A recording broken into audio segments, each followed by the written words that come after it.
Fred, give me your take on White Uptown and what you thought about his performance and what you think he can do going forward after what you seen yesterday. Listen, obviously I was puzzled like most fans when Sean Payton gave the nod. I think on Wednesday or Thursday he's gonna start Taysom Hill at quarterback. Obviously, you got Jameis Winston back then. Everyone was kind of curious about it. But when you believe in your head coach and you watch his, what he's done over these years, you gotta have faith in Sean Payton. You gotta have faith in what he does and what he's gonna do. And you gotta be impressed with Taysom Hill. First drive was a little shaky, but from that point on, it was lights out. 18 of 23, 78% completion percentage, 233 passing yards. He even had 50 yards rushing, 2 rushing touchdowns. You have to be impressed with how Taysom Hill handled the offense after the first drive, how the Saints was able to move the ball, how they want to do against the Falcons, and watch how Taysom Hill was able to just get any kind of throws he really wanted, moving around in the pocket, doing what he want to do. Obviously, he had that fumble in the fourth quarter when he felt like he rushed out of the pocket and not paying attention, not protecting the football. He had that big fumble. But I love the way Sean Payton used him. He didn't try to make the game plan all, he simplified everything for him. Got him in the spots, able to make his throws. I love the throw he made to Emmanuel Sanders down the field. Now, granted, if Eric Armstead will get called for offensive holding, Taysom Hill could probably have over 300 yards passing in that football game. Heck of a throw, on the money. I loved everything about how Sean Payton used him. I love Taysom Hill's performance, man. I love for these next couple of games while Drew Brees is on IR, what I've seen from Taysom Hill, and I'm looking forward to seeing him going forward. Fred, what the hell you was looking at on Sunday?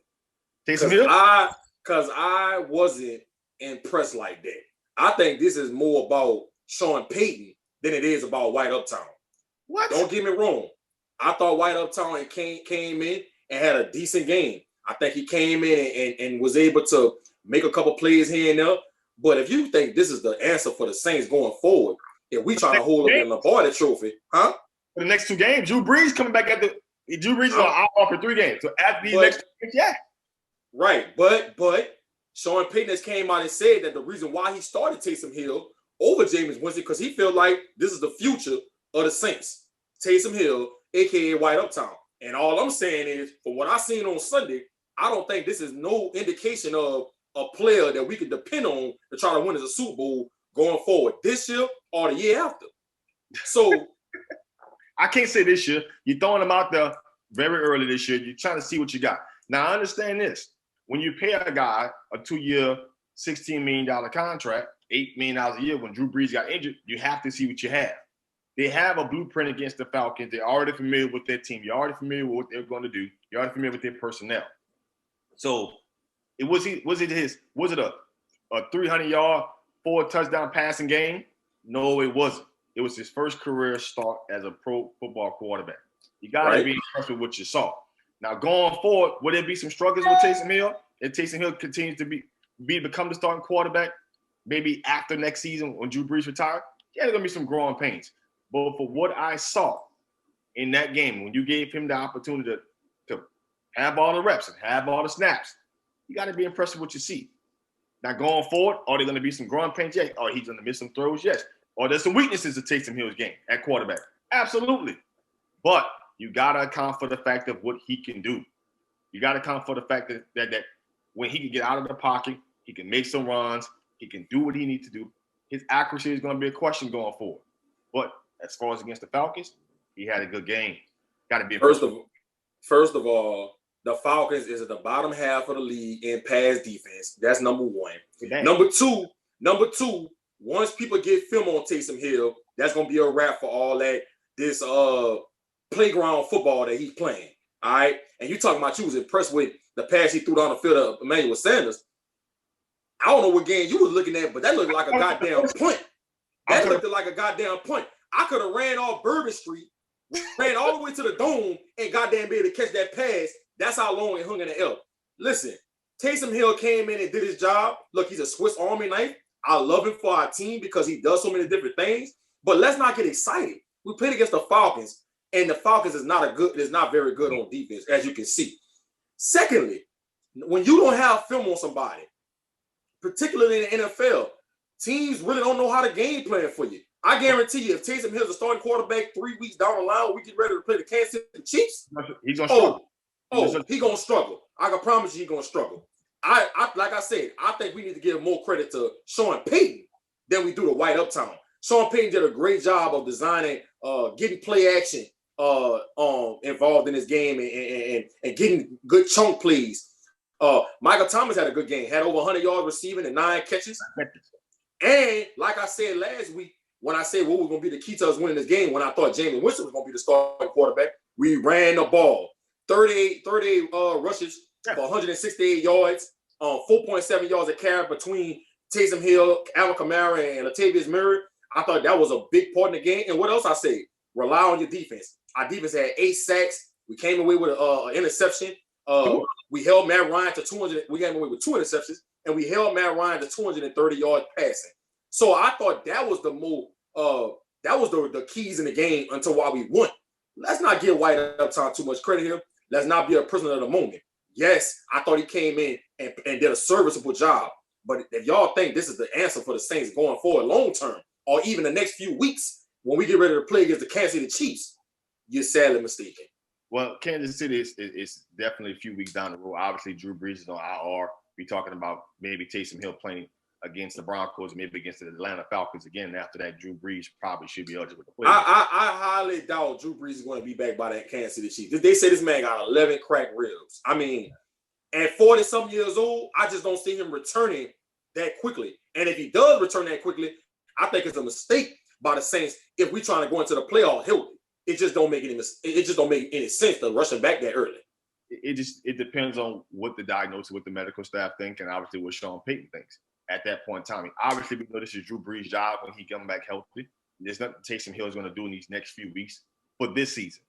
They say that Taysom Hill is going to be the quarterback going forward for the New Orleans Saints. But for what I saw on Sunday, he did a good job of leading his team to victory. Now, I will say this. Matt Ryan played the part in this. When you go out here and have 8 sacks, I don't know what's up with Matty Ice. You got 8 sacks and you got 2 interceptions. Julio Jones didn't play majority of the game. Played majority of the game.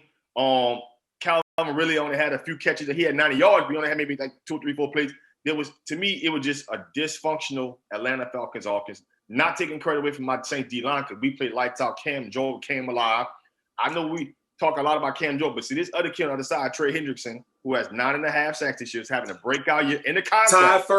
Tied first in the NFL for sacks, along with Myles Garrett. Trey Hendrickson is going to get a big payday in the offseason. He'll get a big payday come this offseason, whether it's from the New Orleans Saints or not. He's going to get a payday come this offseason. And David Ayamada, man, listen. Gee, you talk about this guy heavy. Listen, David Ayamada is playing out of his mind on that D-line. Out of his mind. We talking about not just on the run game, but in the passing game. Then we added Quan Alexander, who's helping out big time on that passing game. People don't recognize since week 6, the Saints have been the best defensive team in the NFL on allowing only less than 17 points since week 6. They're playing in the last 3 games. In the last 3 games, we only giving up 8 points a game. That's what I'm saying. So in the last 2 offenses we went against, Tampa Bay and Atlanta, that's not no slouch type of offense. No offense. Those are explosive offenses. No touchdowns. No field goals. Which is unheard of in the NFL. Unheard of in the NFL. Kick the 3. That's all you get. Put it on a big toe. There it is. So that defense is playing out of his mind for these past few weeks. Listen, like I said, what Taysom Hill done is pretty solid. But going forward, I think Sean Payton, it was solid. Now, there you go. It was solid. Solid. Nothing more, nothing less. It was solid. Now, do I think he's going to probably show some struggling to get Denver? I think so. Brandon Chubb can get off the edge, and create some havoc. And, Vic Fangio. Vic Fangio is going to have a defense ready to play on any given Sunday. I think they're going to get Taysom Hill off his spot. They're going to try to get him rolling out more, sending them more blitz coverage, give him so many different looks that I think Taysom Hill probably this upcoming week will struggle at the quarterback position. And it may allude to a lot of things that you're looking at and say, you know what, don't be the prisoner of the moment. The mistakes are coming. They're definitely coming. The mistakes are coming. So I think Denver will be that team to show him some different looks and get him to make some mistakes. But I think the Broncos got a chance in hell to beat the Saints Sunday. No, they can't score. They just can't score. They can't score no points. This team has only scored 30 points 2 times this year. Once against the Jets, once against the Chargers. They can't score. And when they lose bad. And when they win bad. When you won, you only scored 20 points. You're bad. When they beat the Patriots, they scored 18 points. You're bad. And you think the Denver Broncos, whether it's on the road or at home, going to beat the New Orleans Saints, scoring 18 points, 20 points in victories? You're not. You're bad. They're going to take their L come Sunday. Whether it stays. Well, let me ask you this. What was the halftime score of the Saints and Falcons game on Sunday? I think it was 10-9. 10-9. 10-9. 10-9. 24-9. Let's go. Got another half to play. 24-9. Let's go. Got another half. And what I'm saying is this. The Broncos defense is way better than the Falcons defense. Agreed. Taysom Hill struggled mightily in that first half. Okay? Mm-hmm. Yeah, he did. We cannot afford for him to go on the road and struggle like that in the first half, where it's hard to breathe in a mile-high city. Okay? Mm-hmm. That ain't gonna fly. All right? They got a really good running game, a nice little 1-2 punch with Lazy and Melvin Gordon. They have a really good tight end in Noah Font. Jared Jeudy is one of the best, if not the best route runner they probably gonna go against other than Calvin Ridley. Correct. And the kid Patrick, a 6'4", 6'3" receiver is a matchup nightmare. If Lattimore's not playing, we gotta watch out. We gotta account for him. Mm-hmm. All I'm saying is this: I'm not sold on Taysom Hill going down there to the Mile High City and getting a victory on Sunday. Now, if Sean Payton stick to his guns, run the ball. We gotta run the ball 30 plus times like we did against the Falcons, and try to control that clock and make things a little easier for Taysom Hill, where he can get some good chunk plays out of play action. But if we try to come down here and think we're going to win this game, putting it all on Taysom Hill, we done lost our mind. I'm confident in our defense that we're going to make Drew Lock struggle, even though he scared me a little bit because he can move out the pocket and still play with his legs. And I think our D-line is playing the best out of everybody in the NFL right now, and our secondary is gaining confidence. And we played like that with our Lattimore yesterday, so I feel real good. But I'm just worried about Taysom Hill putting us in bad positions. I'm worried about him trying to do too much, and I'm just hoping Sean Payton don't get cute on Sunday against these people on the road. The NBA draft was last Thursday. Like I said, countless times, I thought this was the worst NBA draft in the last 6-7 years. But I still think when we look back 3 or 4 years from now, we're going to find somebody in this draft that ended up being an all-star caliber player. I don't see any franchise players, but I think you're going to see a few players come out of this draft that's all-star caliber players. Might be in the latter part of the first round, might even be in the second round. We'll see. Well, we know the top 3 was going to be LaMelo Ball, James Wiseman, and Anthony Edwards. We didn't know what order it was going to be in, but we knew those guys were going to go in the top 3. Even though I thought Obi Toppin should have been probably going in that top 3, but he didn't. He fell all the way to 7 to the New York Knicks. But just evaluating the whole draft, Fred, give me your take on who you thought were the winners and the losers after this NBA draft on last Thursday. To me, obviously, I think Golden State is a big winner. You get James Wiseman, you get a center, a guy who you can plug in there, who can face the basket, a guy who I think can shoot, who's going to get better as a player, who can block, who can run the floor. I think getting him at second overall is going to be a big deal to this team. Obviously, now that we know that Klay Thompson has another Achilles injury, I think he's going to be a bigger component for what they need offensively and defensively now that Klay Thompson. So to me, when you look at that, James Wiseman is a steal for Golden State. And I'll be honest, I think LaMelo Ball going to Charlotte is going to surprise some folks. I think going there and going to a situation where nobody in that team scored last year 20 points. I think Terry Rozier had 18 or so. I think Deontay Graham had like 17 or maybe 16 or so. But obviously no one on that roster is a scorer. They can't really score the basketball. They don't have a player on that team that can really take the shots. But you bring in LaMelo Ball, And I think he's the better scorer than he is a passer as far as like LaMelo. Lonzo is a better passer than he is a scorer, but LaMelo is a better scorer than he is a passer. So I think he's in a situation where he will have the clearance, similar to what Trae Young has the clearance. Do what you need to do. This team is going to probably be your team. If you need to shoot the ball, shoot the ball. Then they're going to kind of build a situation around him being the man. So when I look at some of the winners, I'm looking at those two. And I do like Obi Toppin to the Knicks. I think he's going to be able to get some minutes there. I think he's going to be able to have a role there as the season goes on. Not maybe originally, but as the season go on, I think he's going to be able to get some minutes there. So those are some of my winners of the NBA draft. I think Obi Toppin going to the Knicks. The Knicks are a bad organization overall, but I think he'll be able to get minutes there. I like LaMelo Ball, and I definitely love Golden State getting James Watson. Fred, I mean, I agree with you to a certain degree about LaMelo Ball going to Charlotte. And the one part though I do agree with is he's going to a small market. I thought that him going to a big market was not going to be good for his developmental process. Going to Charlotte where it's going to be low maintenance, he's going to be able to kind of, fly under the radar a little bit and be able to do his thing. Kind of like what you said about Trae Young and how like. Right, I can see him having that same type of opportunity in Charlotte. But what I don't understand is the fit, far as basketball-wise, on the court. You got Terry Rozier, you got Devontae Graham, who are 2 point guards that play together at the same time, and now you're bringing somebody like LaMelo Ball. What are you going to do, Michael Jordan? You going to trade one of these guys? I don't understand. Devontae Graham had one of the best seasons for a second-year player in the NBA. I thought he should have won NBA Most Improved last year. Terry Rozier is coming into his own and becoming, I think, has a chance to be an all-star caliber point guard in the NBA. That's why I didn't understand this pick with LaMelo Ball going to Charlotte. And I heard some analysts saying they're gonna be able to play him at the 3 where he could play like a point forward type of deal.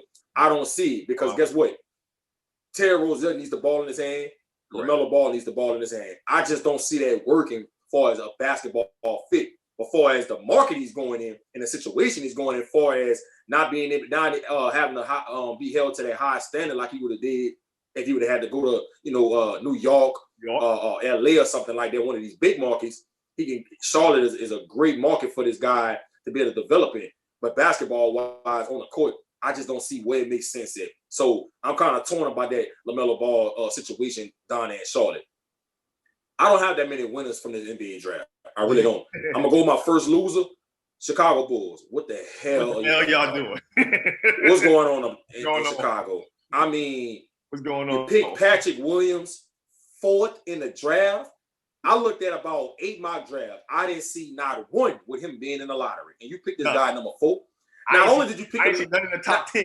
None. Not only was he not in the lottery for a lot of these mock drafts, this kid didn't even start. Not one game at Florida State. Only averaged 9 points a game. And then when I watched him play last year for Florida State, I thought he was a good player, but I just don't see that it factor. If I'm picking somebody in the top 5 of the draft, I'm going to see an it factor. I'm going to see star potential. Don't see it at all at Patrick Williams. I think he's going to be a role player at best in the NBA. I just don't understand what the hell the Bulls thinking about. My second loser, the New Orleans Pelicans, our hometown team.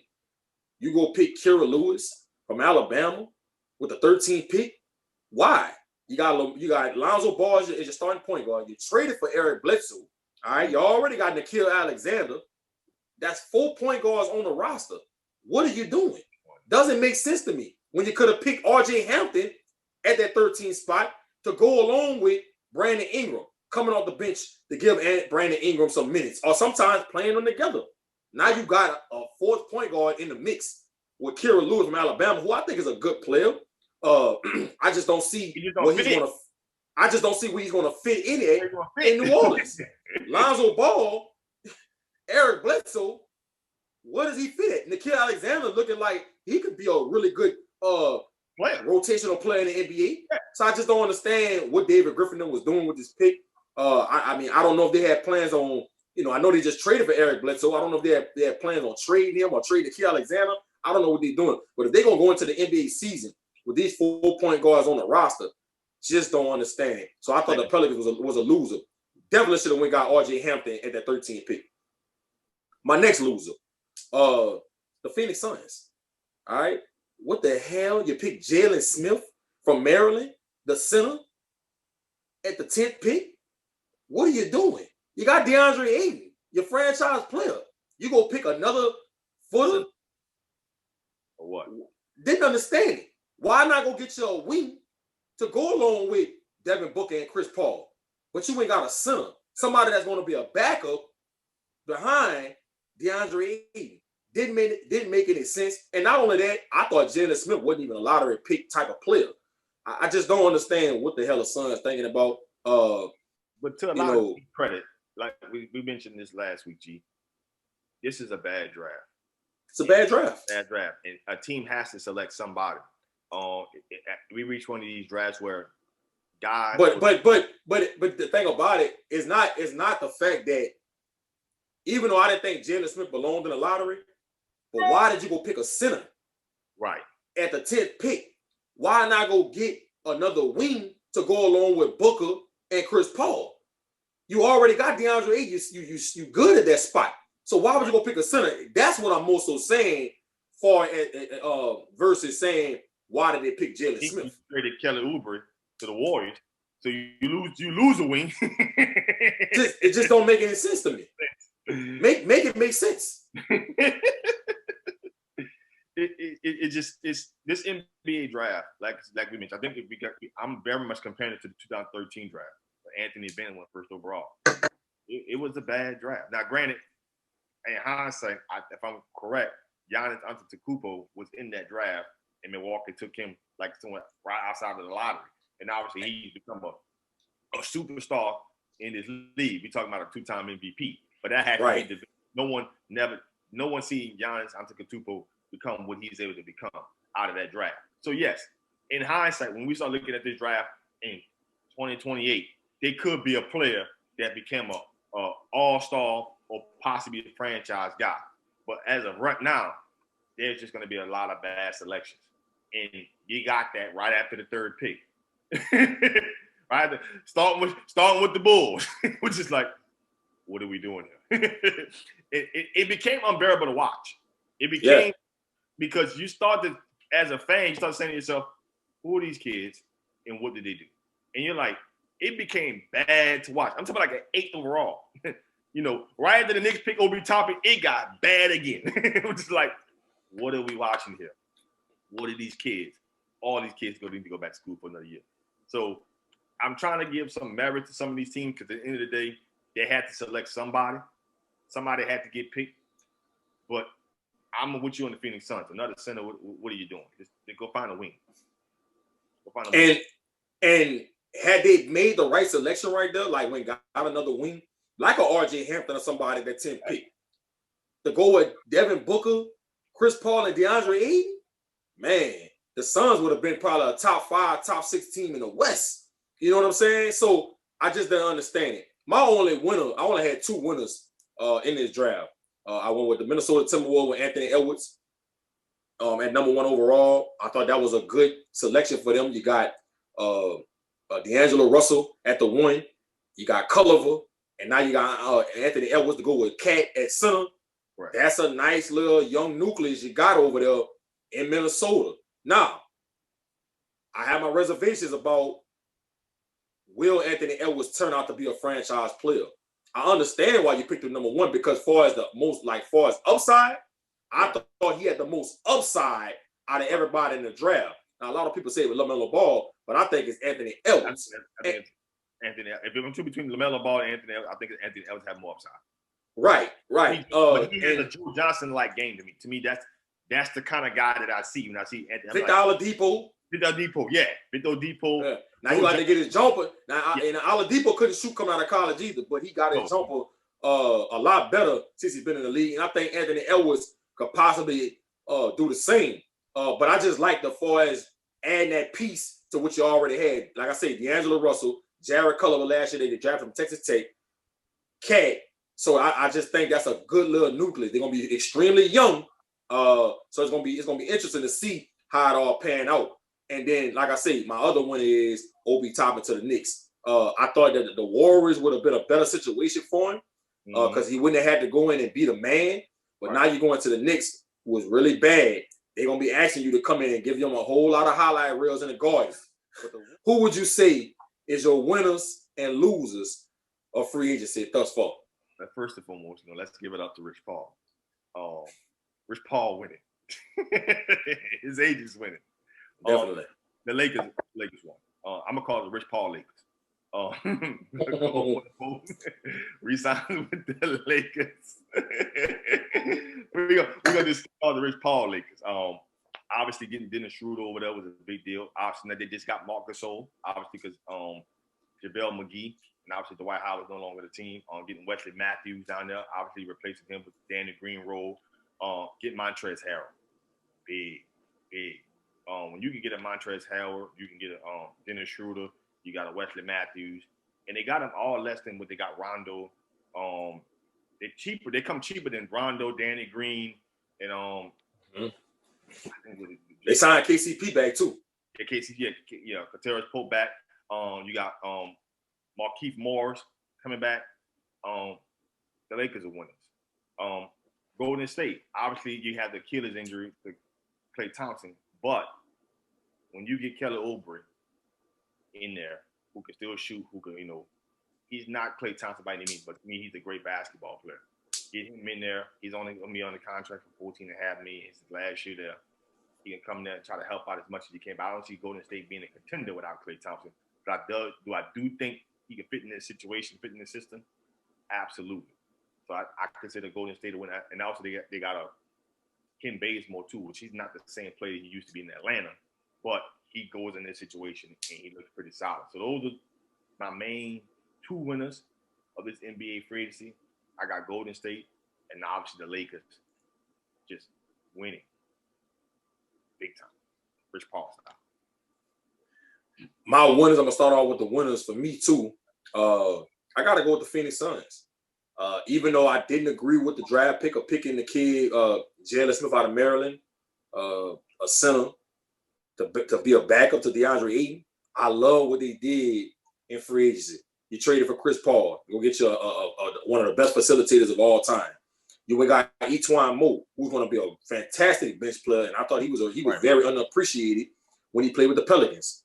You went got Crowder, who is a gritty veteran that can knock down shots and play great defense, understands winning basketball. And then you got Monty Williams leading that ship. Monty Williams is one of the best NBA coaches in the league, in my opinion. Yeah. And he went undefeated in the bubble. So the Suns are somebody I think could be a top. I think they could be a 6th seed, possibly a 5th seed, because you got to think about it. What Chris Paul did with that OKC team, and they didn't have nowhere near the talent that the Suns team got. And on top of that, they didn't have the coaching that the Suns going to have with Monty Williams. So putting all that into consideration, I got to say that the Suns they got to be at least a 6th or 5th seed this coming season. And I think that they're going to be an exciting team to watch. Chris Paul, Booker, DeAndre Ayton, that's going to be something to watch. And so I can't wait to see how that's going to unfold with them in the West. I'm hoping they are one of the better teams in the West because I think it's going to be exciting to watch. So that the Suns is definitely one of my winners. They might be my biggest winner, even over the Lakers. Ooh. My next winner is the 76ers. I think adding Doc Rivers, a personality like that, who I think Ben Simmons and Embiid is going to respect, that's going to pay big dividends for them going forward. I think he can salvage that marriage between Embiid and Ben Simmons. Now, can he get Ben Simmons to finally start shooting jumpers? The jury's still out on that. We'll see. If that ever happens, I think Ben Simmons becomes a lead MVP candidate. But that's neither here nor there. Adding Seth Curry to the mix, I thought that was very, very good. Now you add a shooter. You add a shooter to that team. Now you open up the floor more for Ben Simmons to be able to operate along with Joel Embiid. Trading away Al Horford, I thought that was great because Al Horford just did not fit with the 76ers. Wasn't a good fit. And I think they got a first round pick in return. And I forgot what player they got in return for him too. But I like what the 76ers did. I don't think they're done making moves this offseason. but I think the 76ers won. But the losers, who you got, Fred, or this free agency? Man, where do we start here? My biggest loser, it got to be the Detroit. Detroit, your Pistons. You're bad. Like you're bad. You signed Jeremy Grant to 3 years, $60 million. You also signed Mason Plumlee to a 3 year, $25 million. You got $85 million times with two guys who can't even average 20 points combined. I don't get it. You trade away Luke Kennard, who was averaging 16, to get these guys who could barely give you 20. I don't get it. You add Josh Jackson. Who wanted Josh Jackson? I don't get it. Who's going to run this team? You talk to me, Blake Griffin, who can't stay healthy, and your second best player now is Jeremy Grant. What you doing? Where you going? No one knows. I don't get it. Second loser, Charlotte. Did Gordon Hayward go to Michael Jordan and put a gun to his head? So I need $120 million. I don't get it. I don't get it. He broke the bank, baby. He broke the bank. He broke the bank. A 4-year deal, $120. What are you watching, Jordan? What are you watching? He was coming off the bench.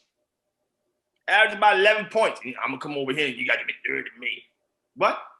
No one thought in their right mind when Gordon Hayward opted out of that money that he was about to see this money. Nobody. So he met Michael Jordan. Stick him up. So Charlotte, you're bad.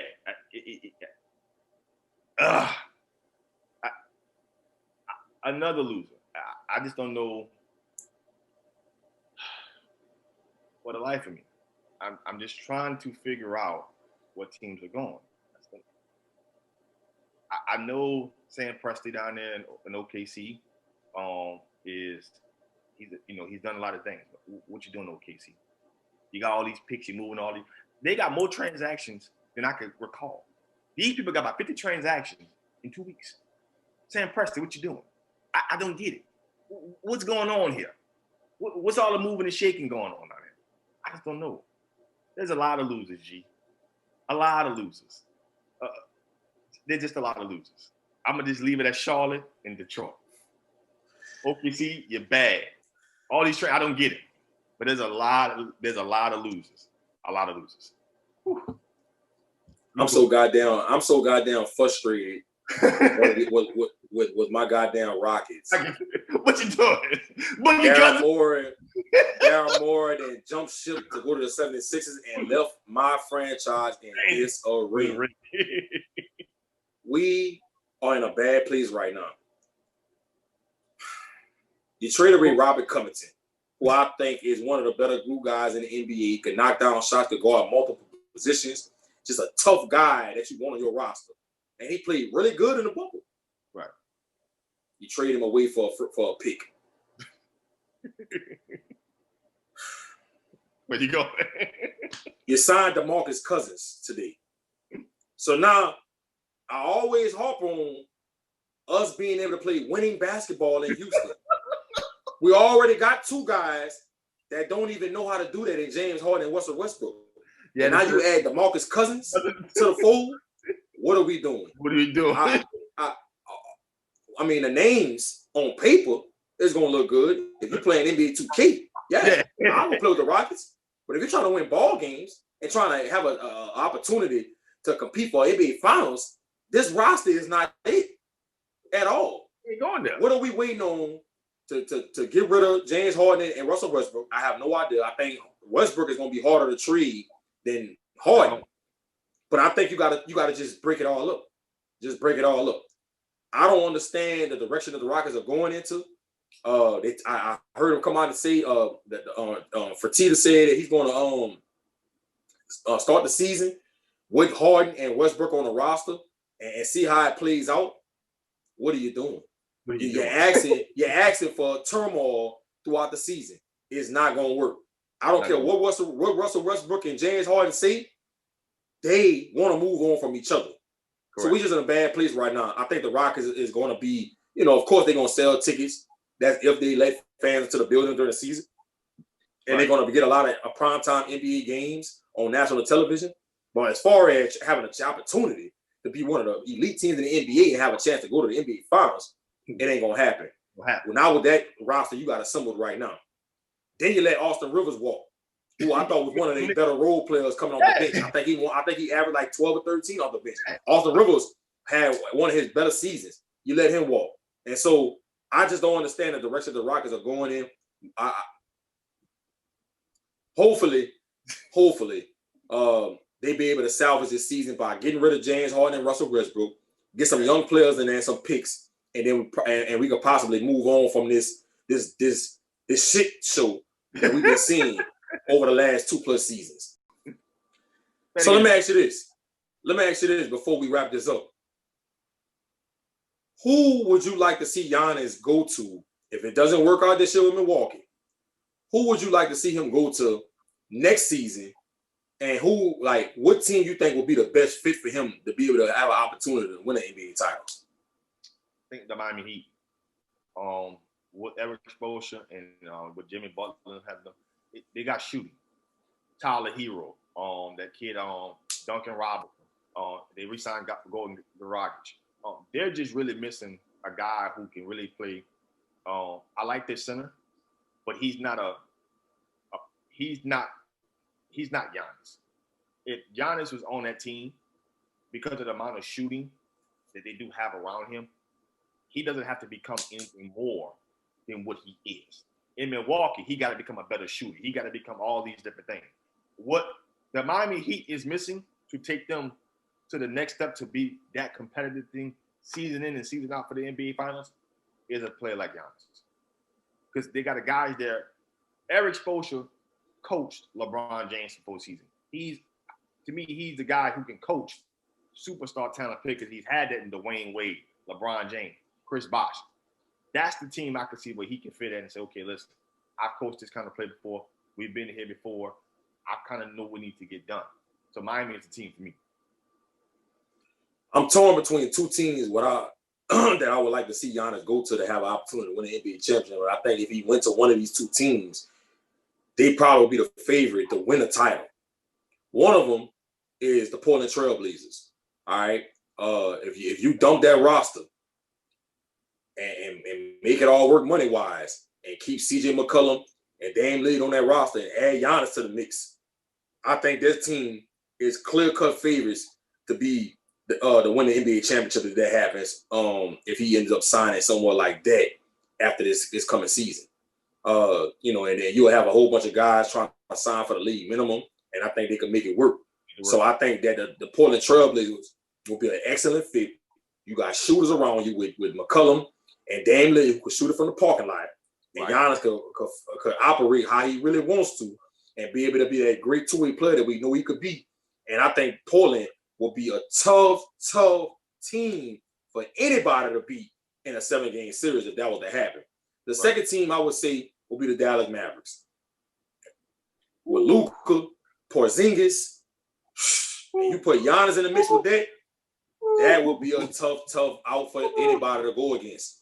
Luka has put everybody on notice that he is an MVP type of player. And I think that's who my pick is to win the MVP this upcoming season. And that Porzingis could stay healthy. The way he plays in and out, and the way he can shoot the ball, Giannis will flourish with him and Luka under Rick Carlisle. So I would love to see him go to the Mavericks or the Blazers. I don't want to see him go to the Heat. I don't want to see him go to the Clippers. I don't want to see him go to any team like that. I want to see him go somewhere where they got real shooters around him, real star power around him, where he could be himself, the best version of himself, because I don't think Giannis will ever be a person that we see that has a consistent mid-range jumper. I just think that's what it is. He is who he is. And so you got to put players around him like a CJ McCollum and Dame Lillard, Porzingis and Luka Doncic. If that happens, Giannis will be winning NBA championships for years to come. The thing that I see about the Miami Heat is because obviously when you've seen they play the Lakers, or even when you've seen play the other teams, they made it about space and they made it about shooting. But the thing they lacked that most was rebounding. They lacked that. When you add a Giannis to that team who can be able to rebound and get his own shot, he's going to already be at the rim. He's going to be already They lack offensive rebound. You put a Giannis in that situation, he gonna be able to get the rebound, be able to do what he want to do, get fouled, get to the line, and plus the Miami Heat they play with a tempo, they can play with a little pace, so he can still get out and get those transitional points. That's the reason why I say Miami, because they already have. Giannis needs to go somewhere where they have other guys. I mean, Miami got Jimmy Butler, but Jimmy Butler's not a superstar. I think he's a star player in his league. And don't get me wrong, I wouldn't mind having him on my team, but he's not a superstar in his league. So that means most of the load is going to be still on Giannis. Giannis needs to go somewhere where he doesn't have all of the load on him. If he goes to Portland, he won't have all of the load on him. He'll have Dame Lillard and have CJ McCollum. If he goes to Dallas, he'll have Porzingis and he'll have that bad man and Luka Doncic. But if you go to Miami, you're not going to have anybody to take that load off you. Yes, Jimmy Butler can make plays for you down the stretch here and there. But I'm not. You can't depend on Jimmy Butler to take the load off you when you're not having a good game, when you can't knock down perimeter jump shots. And that's just my personal opinion. Let's not fool ourselves. The Miami Heat overachieved this past season. Nowhere in the world they would have made it to the NBA Finals in a regular setting. They benefited from the bubble. Jimmy Butler and those guys embraced being away from their families and taking on that challenge. And they did a great job. And I think Pat Riley assembled a great team. I think Eric Spoelstra is a very underrated coach in the NBA. But Giannis does not need to go to Miami if he's trying to win championships. Now, if you're trying to go sit on the beach and see some nice-looking women, some of the most beautiful women in the world, go to Miami. But if you're trying to really win NBA championships, baby, and you're trying to have another star on side of you that can take that load off you down the stretch of games, you need to go to Dallas or go to Portland. And I think that would be his best bet if he's trying to win NBA championships. Anybody going down west is going to California, man. Anybody going to Portland? Anybody going to Dallas, man? If you're trying to win, that's the best situation for him, baby. That's the best situation for him. I'm telling you, Portland or Dallas, that would be the best situation for him. South Beach. Fine.